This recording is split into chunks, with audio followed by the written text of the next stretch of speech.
کہ خان صاحب ویسے تو مقبولیت میں ہمارے کسی بھی ہاتھ نہیں آ رہے، یہ اتنے مقبول ہیں، سچے ہیں، صاف ہیں، ہم ان کو کیسے زیر کریں؟ ان کے لیے انہوں نے اداروں کے اندر کچھ لوگوں کے ساتھ مل کر ایسی چیف کے ساتھ غلط فہمیاں بلڈ اپ کی، اور جس کا نقصان ابھی پوری قوم کو ہو رہا ہے۔ لیکن میں آج اتنا پر امید ہوں کہ ہمارے جو چیف جسٹس ہیں، ہمارے جو آرمی چیف ہیں، وہ تمام چیزوں کو بہت ہی باریکی سے ابھی مانیٹرنگ کر رہے ہیں کہ جو 9 مئی کا واقعہ ہوا وہ کیسے رہنما ہوا۔ دیکھیں ملک صاحب، 9 مئی کا جو واقعہ، اس کی جتنی بھی مذمت کی جائے وہ کم ہے۔ کیوں؟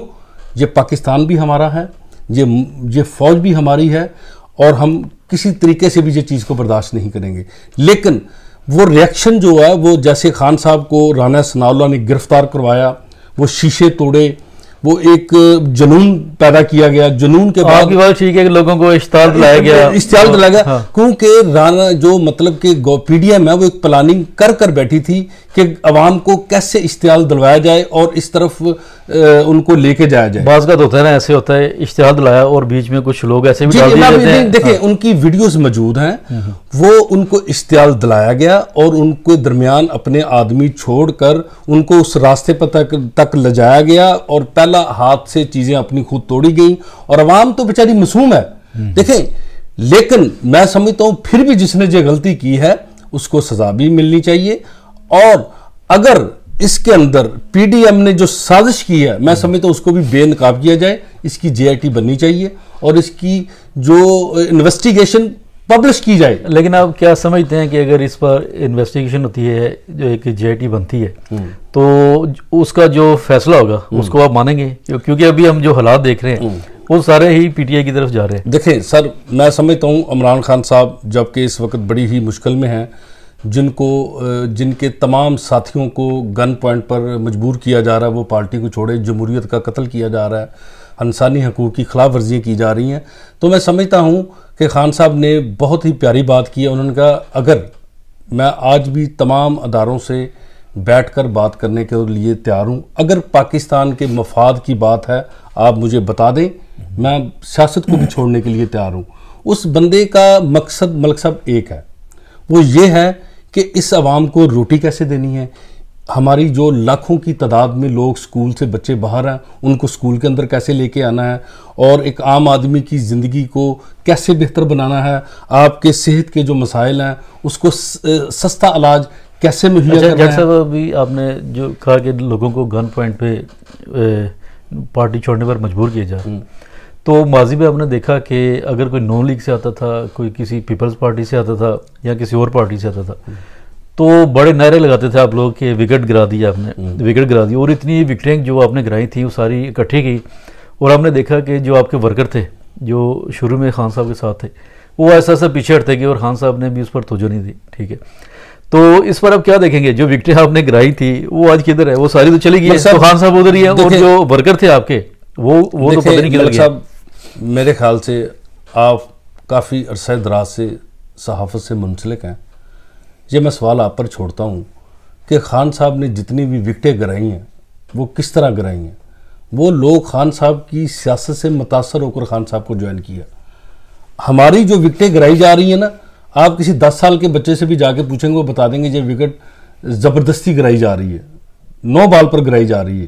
دیکھیں یہ تو آپ سارے جمہوری راستے بند کر رہے ہیں۔ تو آپ سمجھ رہے ہیں کہ پی ڈی ایم گرا رہی ہے گن پوائنٹ؟ سر دیکھیں، پی ڈی ایم آپ کے ملک کے ساتھ یقین کریں اتنی بڑی دشمنی کر گئی ہیں، انہوں نے تمام اداروں کو، تمام سسٹم کو ایک بند گلی میں لے جا کر بند کر دیا ہے۔ دیکھیں نواز شریف تو انگلینڈ بیٹھا ہے، اس سے بڑی ہماری بدبختی کیا ہو سکتی ہے کہ پی ڈی ایم جو کہ ایک ملک سے بھاگا ہوا شخص ہے، جو مطلب کہ 3 مرتبہ کا وزیر اعظم ہے، وہ چیف آف آرمی سٹاف کو سرعام دھمکیاں دے رہا ہے، وہ تمام فیصلے اس سے لے جا کر 22 کروڑ عوام کے کروا رہے ہیں۔ اس سے بڑی شرمندگی کی بات اگر یہ ساری چیزیں ہوتی ہیں تو دوسری طرف آپ کہتے ہیں کہ ہم عدالتوں پر بھی آپ کو اعتماد ہے، ٹھیک ہے، تو کیا عدالتوں سے کہ اشتہاری جو مجرم ہے اس سے حکومت جا کے مشورے لیتی ہے، تو کیا عدالت کی آنکھیں کیسے کھولیں گے؟ دیکھیں خان صاحب یقین کریں، آپ سارا ریکارڈ اٹھا کے دیکھیں، خان صاحب نے جب بھی بات ہوئی اس نے یہی کہا کہ میں کیس اپنا عدالت میں لے کے جاؤں گا۔ اس کے لیے بہت ساری چیزیں کی ہیں خان صاحب نے، بہت سارے ایسے کام کیے ہیں، لیکن میں آپ کو بتا رہا ہوں کہ بدقسمتی سے پی ڈی ایم کے اندر کچھ لوگ ایسے ہیں کہ ملک صاحب وہ سیاست کی دنیا میں اربوں بنا چکے ہیں، وہ بہت ہی طاقتور ہو چکے ہیں. ان کے لیے بیوروکریٹس کو آگے پیچھے کرنا، ان سے غلط ملط فیصلے کروانا کوئی کام نہیں ہے، کیونکہ وہ بہت زیادہ طاقتور ہو چکے ہیں. لیکن دیکھیں ہم لوگ تو بہت کمزور ہیں. آپ کی بات ٹھیک ہے، لیکن خان صاحب کی حکومت تھی نا، پنجاب میں بھی تھی، ملک میں بھی تھی، تو کیا وجہ ہے کہ وہ چینجنگ تو ایک سپاہی کو بھی چینج نہیں کر سکے؟ نہیں دیکھیں، خان صاحب نے جتنی بھی گورنمنٹ کی ہے، آپ پیچھے چلے جائیں، ان کی 1.5 سال کا بھی ریکارڈ دیکھیں اور پیچھے بھی جا کر دیکھیں. اس وقت ملک صاحب قسم خدا کی عام آدمی کے پاس بچوں کی فیس کے پیسے نہیں ہیں، ان کے پاس ایک وقت کی روٹی بھی نہیں ہے. اور مجال ہے کہ ان کو کوئی فکر ہو. مجھے بتائیں کہ انہوں نے عوام کے لیے کوئی ان کے پاس لایا ملا؟ ان کے پاس صرف اور صرف صبح رات کو سونے سے لے کے 24 گھنٹے میں ایک ہی کام ہے، خان صاحب کا مرڈر کیسے کرنا ہے، خان صاحب کو راستے سے کیسے ہٹانا ہے. ملک صاحب دیکھیں، یہ جس راستے پر چل پڑے ہیں، میں سمجھتا ہوں انتہائی خطرناک راستہ ہے. میں آج پھر اپنے تمام اداروں سے اپیل کروں گا، خدا کے لیے پاکستان کو بچائیں، اس عوام کو بچائیں، جو چہرے کالی بیڑے ہیں ان کو بے نقاب کریں. بالکل ٹھیک ہے. اچھا خان جٹ صاحب، آپ نے فرمایا کہ چیف جسٹس صاحب کی طرف آپ کی نظریں ہیں، لیکن ان کا فیصلہ ہے کہ چیف جسٹس کے علاوہ ہماری آرمی چیف کی طرف ہی نظریں ہیں. چلے ابھی وہ، اور مجھے پورا یقین ہے کہ میں نے اس لیے کہا پاکستان کے مفاد میں فیصلے کریں گے. کیونکہ میں نے چیف جسٹس صاحب کے اس لیے کہا کہ انہوں نے فیصلہ کیا تھا کہ 14 مئی کو جو پنجاب کے الیکشن ہوں گے، تو 14 مئی تو کب کی گزر گئی، جون آ گیا، تو اس کا فیصلہ بھی، عدالت کا فیصلہ جو حکومت نہیں ماری، تو کیسے آپ دیکھ رہے ہیں؟ ملک صاحب مجھے لگتا ہے آپ کے ساتھ مجھے 2-3 انٹرویو اوپر نیچے کرنے پڑیں گے. واقعی اتنے سوالات ہیں کہ مطلب دیکھیں، دیکھیں 14 مئی کا ایک ایسا واقعہ ہے کہ جس میں آئین کو دفن کر دیا گیا، آئین کو زمین بوس کر دیا گیا. آپ دیکھیں 90 روز کے اندر الیکشن کا جب انہوں نے آرڈر دیا تو کروانے چاہیے. کوئی ادارہ کہہ رہا کہ یہ نہیں ہو سکتا، کوئی کہہ رہا یہ نہیں ہو سکتا، کوئی کہتا ہے، اور دیکھ لیں آئین کا قتل ہو گیا. حالانکہ آرٹیکل 6 لگتا ہے ان کے اوپر اور ان کو اس کی سزا پھانسی ہے. لیکن یہی چیزیں ہیں کہ ملک صاحب ہم پیچھے اتنا کیوں چلے گئے؟ دیکھیں عالمی دنیا کے اندر اس وقت ہم مذاق بن چکے ہیں. پاکستان ایک ایسا ملک ہے جو کہ پوری دنیا کے ساتھ اس کا لنک ہے. وہ لوگ ہمیں ابھی دیکھیں وہ لوگ ہمارے ساتھ کیا بزنس کریں گے، ہمارے لیے کیا اچھا سوچیں گے؟ کیا ہم ہماری طرف سے کوئی پاکستان کے اندر سے کوئی اچھا پیغام جا رہا ہے؟ میں سمجھتا ہوں بہت ہی برا پیغام جا رہا ہے. تو اس لیے میں ابھی بھی سمجھتا ہوں کہ واپسی کے راستے موجود ہیں. ابھی بھی بیٹھ کر ٹیبل ٹاک پر بات ہونی چاہیے، خان صاحب کی بات بھی سننی چاہیے اور خان صاحب کو بھی ان کی سننی چاہیے. میں سمجھتا ہوں مل کر ایک ایسا راستہ بنانا چاہیے. دیکھیں آسان سا راستہ ہے ملک صاحب، اگر سوری میں آپ کی بات کر رہا ہوں، آسان سا راستہ ہے. آپ 2 ماہ کے اندر الیکشن کروا دیں، جو جیت کر آئے اس کو گورنمنٹ کرنی، اپنی حکومت کرنے کا موقع دیں، تو حالات بہت نارمل ہو سکتے ہیں. لیکن مسئلہ یہ آپ الیکشن بھی ہونے نہیں دینے، آپ نے خان صاحب کے ساتھ کسی بندے کو بھی رہنے نہیں دینا، خان صاحب کو چلنے بھی نہیں دینا، کسی کو آواز بھی نہیں اٹھانے دینی، آپ کو چھتر بھی مارنے، آپ کو پھانسی بھی. دیکھیں مقصد نہیں، یہ آپ بہت میں سمجھتا ہوں غلط راستے پہ جا رہے ہیں. ٹھیک ہے، چلیں یہ پاکستان کی تو بہت سی باتیں ہو گئی. ابھی بیلجیم کی طرف آتے ہیں. باتیں تو ہمارے پاس بہت ہیں، لیکن کیونکہ وقت بھی ہمارے پاس مجھے لگتا ہے وہ پروگرام کرنے پڑیں گے 2-3. ضرور آپ کو دعوت دیتے رہیں گے ہم. تو ابھی آپ بتائیں کہ جنیوا آپ لوگ جا رہے ہیں، وہاں پر احتجاج کرنے جا رہے ہیں، تو اس کی وجہ کیا ہے؟ دیکھیں ملک صاحب، اس وقت پوری جو اوورسیز ہیں وہ بہت پریشان ہیں. دیکھیں اوورسیز جو ہے، کیونکہ وہ اپنے وطن سے دور ہوتا ہے، اس کی وجہ سے اس کے اندر وطن کی جو محبت بہت زیادہ ہوتی ہے. تو عام تمام اوورسیز بہت پریشان ہے کہ یار پاکستان میں کیا صورتحال ہے، کیا بنے گا، کیا ہوگا. تو جو اوپر سے پی ڈی ایم خان صاحب کی حکومت پر ظلم کر رہی ہے، اس کی وجہ سے وہ لوگ بہت زیادہ پریشان ہیں. وہ چاہ رہے ہیں کہ ہم اپنے ملک کے لیے، اپنے لیڈر کے لیے، اپنی پارٹی کے لیے کوئی ایسی آواز بلند کریں، کیونکہ یہاں عالمی سطح پر تنظیمیں موجود ہیں جو مختلف ملکوں میں جب جمہوریت کے قتل ہوتے ہیں، مطلب ان کو نقصان پہنچایا جاتا ہے، تو وہ لوگ اپنا رول ادا کرتے ہیں. اس کے لیے جنیوا کے اندر ہم نے انسانی حقوق کی جو خلاف ورزی ہے، جو مطلب صحافیوں کو اغوا کیا جا رہا ہے، ان کو پتہ ہی کوئی نہیں وہ کدھر ہیں، اس کے بعد جو ہمارے جمہوریت نظام ختم ہو چکا ہے، اس کے لیے ہم وہاں پر اپیل کریں گے، جس کے ساتھ ہم پاکستان کے اداروں سے بھی اپیل کر رہے ہیں کہ خدا کے لیے کوئی ایسا نظام بنائیں کہ جس سے پورا پاکستان بہتری کی طرف جائے. اس کا مقصد یہ ہے کہ جہاں جنیوا پر تمام کارکن اکٹھے ہو رہے ہیں، اور انشاءاللہ ہمارے جتنے بھی کارکن ہیں بڑے پرامن ہیں، وہ ماشاءاللہ بڑے سمجھدار ہیں، وہ انشاءاللہ انتہائی پرامن طریقے سے اپنا مظاہرہ کریں. تو کیا آپ سمجھ دیں کہ جب آپ اقوام متحدہ کے دفتر کے سامنے ایک احتجاج ریکارڈ کرائیں گے تو آپ کو لگتا ہے کہ اس کا اثر جو ہے موجودہ حکومت ہے اس کے اوپر پڑے گا؟ دیکھیں ملک صاحب، میں انشاءاللہ بہت پر امید ہوں. میں بالکل بھی یہ نہیں کہتا کہ میں پر امید نہیں ہوں. اس پاکستان کو ہم نے بچانا ہے، اس پاکستان کو ہم نے خوشحال بھی بنانا ہے، اس پاکستان کی ترقی کے لیے ہم اوورسیز نے اپنا کردار بھی ادا کرنا ہے. انشاءاللہ ہمارے جو بڑے اداروں کے سربراہان ہیں وہ ہماری بات کو بھی سنیں گے اور اپنی جو اوورسیز کے ساتھ ان کی جو محبت ہے اس میں وہ پورا کردار ادا کریں گے. مجھے پوری امید ہے انشاءاللہ. چلیں جٹ صاحب، آپ کو پوری امید ہے، امید تو ہمیں بھی ہے کہ ملک جو ہے وہ بہتری کی طرف جائے. تو آخر میں آپ کیا پیغام دینا چاہتے ہیں، خاص کر بیلجیم میں جو آپ کے لوگ ہیں اور وہ لوگ جو آپ کے ساتھ جنیوا میں جانا چاہتے ہیں، احتجاج میں شامل ہونے چاہتے ہیں، ان کے لیے کیا ہے؟ دیکھیں ملک صاحب، میں نے جیسے بتایا کہ ہمارے جو پاکستانی ہیں وہ ماشاءاللہ محب وطن ہیں، لیکن بدقسمتی سے ہر ملک کے اندر ہر جگہ پر کچھ چوہے ایسے پائے جاتے ہیں کہ جن کی یہ مطلب کوشش ہوتی ہے کہ جو نہ مطلب کہ ایسے واقعات کیے جائیں جو نہ پاکستان کی بدنامی کا باعث بنے. جیسے بدقسمتی سے بیلجیم کے اندر بھی ایک چوہا ہے جس کا کام صرف یہی ہے کہ اداروں اور پاکستانی عوام کو لڑوانا اور لڑوا کر اپنے ذاتی مفادات حاصل کرنا. لیکن میں انشاءاللہ پورے دعوے سے کہتا ہوں کہ اس چوہے کی سازش کو ہم ناکام بنائیں گے. یہ چوہا پہلے بھی لوگوں نے بہت مرتبہ بگایا ہے، انشاءاللہ ہمارے کارکن اس کو آگے بھی بگائیں گے اور تھکائیں گے بھی. ہم وہ پہلے والا کارکن نہیں ہے، ہم ماشاءاللہ سیاسی تجربہ بھی رکھتے ہیں، سیاسی شعور بھی رکھتے ہیں.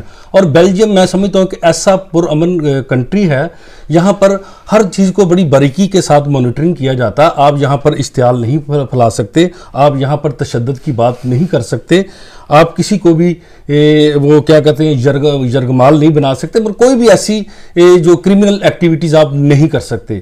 تو میں سمجھتا ہوں کہ جو لوگ بڑکے مار رہے ہیں یہ چوہے ماضی میں سب کو پتا وہ کتنے وہ دلیر ہیں.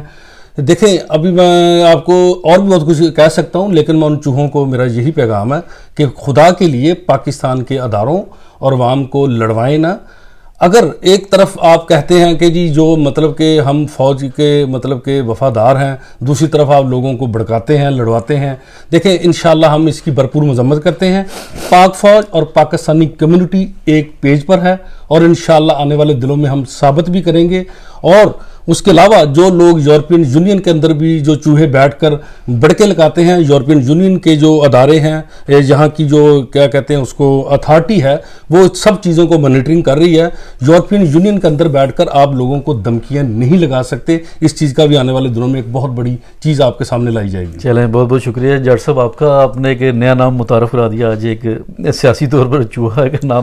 اس کا بیک گراؤنڈ کیا ہے اس پہ تو ہماری بات نہیں ہو سکی. تو بہرحال جو آپ نے پیغام کسی کو بیک گراؤنڈ یہی ہے کہ چوہے بھاگ جاتے ہیں. چلیں اچھی بات ہے اگر کوئی ملک کے خلاف کی بات کر رہا ہے یا اداروں کے خلاف یا عوام کے خلاف بات کر رہا ہے، جو بات کرے گا انشاءاللہ ہم اس کو ڈیفینڈ کرنا بھی جانتے ہیں، ہم اس کا سیاسی طور پر اپنا جواب دینا بھی جانتے ہیں.